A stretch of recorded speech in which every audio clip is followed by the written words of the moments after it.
Yo, what's up, relatives? Mike Bravo, Kimichipili again. Here on top of the west side where the 10 freeway meets the ocean, Mumada Hiko Crossway. I just wanted to follow up. First of all, hope you're having a good day. It's kind of cloudy out here, but still nice. There's, it's cold and chilly and a pretty thick kind of a misty kind of a fog. But, you always got to look for the positive and the beauty in everything that's around you, right? As much as it might be hard sometimes. But anyways, just want to follow up on yesterday's topic, conversation, I guess. It was, I was touching on in relation to Nathan Hochman, not Hochman, the Hochman, the new LADA, and I guess my general disappointment with, I guess, people's lack of awareness, people's lack of morals, and maybe just laziness for voting, for more mass incarceration, more policies that don't work, more policies that just continue to maintain status quo, and racist policies to keep black, brown, and other people of poor working class background oppressed. And I made that video yesterday in response because I'm in my head. I heard that he got sworn in that day or the day before or something like that in the last few days. So that was just my thoughts off that, and I didn't even watch it until yesterday. Which watching it, it's exactly kind of what I thought it was gonna be. Just like a white supremacy fest. Um, MAGA, Make America Great Again, Trump type messaging, hypocrisy, alignment with Zionism and Israel, or isn't real, sprinkled with token black and brown optics, people, tokens, to give the impression that it's not a racist affair and that somehow it's about diversity and inclusivity. And just a real quick reminder, tough on crime, that's just not, there's so many code words and messaging, but just for this video purposes, tough on crime, it's basically a call to keep the status quo, which is to say the status quo oppressive policies, return back to mass incarceration policies like that Joe Biden video I referenced the other day, and these policies that keep the onus on the people who are being the most oppressed by the system, historically and in the present, right? And it keeps the eyes off the actual systemic issues from capitalism, from white supremacy that perpetuate and feed these issues, right? And make it worse. None of them are talking about housing inequality. None are talking about income inequality. No one's talking about the implicit biases still embedded within our system that still perpetuate a lot of these inequities, black, brown, gender, whatever.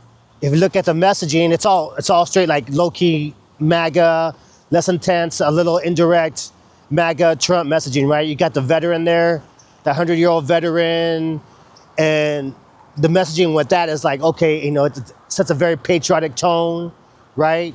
Patriotism. It has the old guy, the old veteran, right?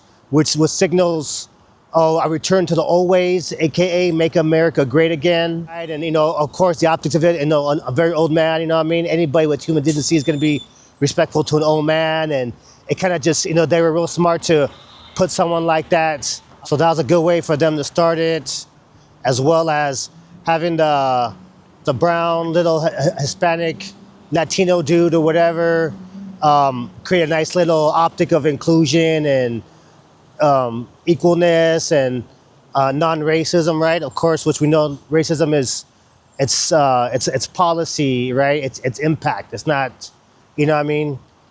They're still banking on the fact that most people are programmed to view racism as an overt act or of hate or whatever, which is not the case, right? Although you can definitely, feel and sense the hate, the impact of hate emanating from that whole event, right?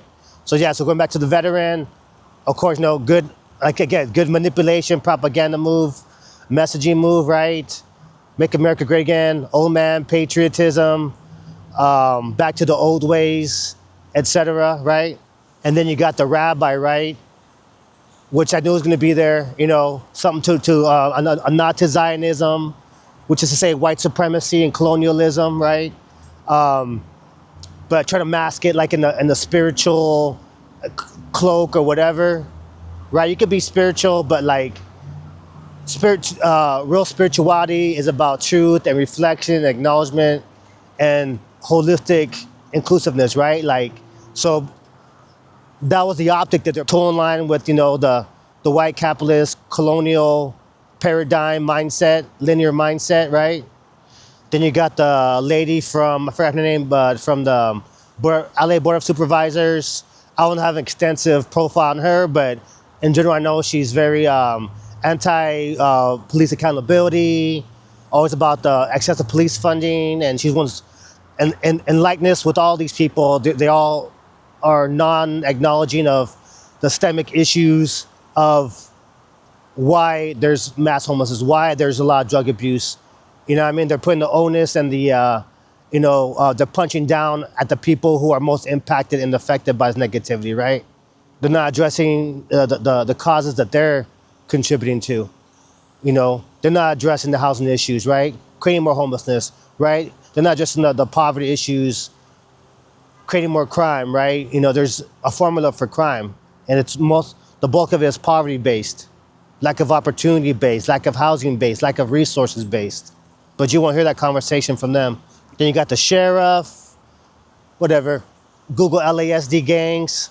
He's less egregious than Villanueva, but status quo, still all bad, Not as bad as Villanueva, but still right on par with these people, right? I return to the old ways, making us think that the status quo is still the better, which, again, compared to Villanueva, he might be better in that sense, but still status quo, unhelpful, maintenance, reinforcement of all the oppressive dynamics we're talking about here.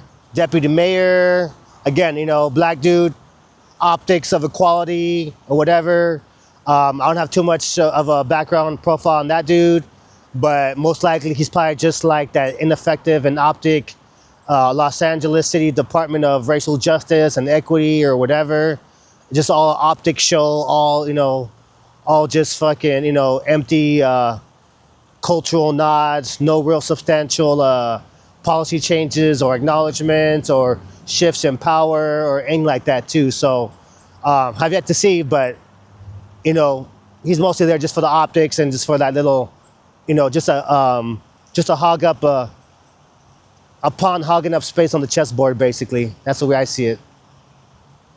And of course, Tracy Park, she's no stranger to, racist dog whistles and all her exclusive language and empty posturing of success. I got a special video about her coming up, but maybe I'll do that tomorrow. Her, because I'm on the west side, her little speech deserves a special video. But again, dog whistles, exaggerations, fear mongering, nods to MAGA, white supremacy, outright lies. The LAPD officer, lame, nod to police force, law enforcement, Arnold Schwarzenegger, big dummy. He's a stupid ass too. I don't know how anybody takes him serious on any political level, right? But he's there, whatever. Most people in general have this kind of love for movie stars or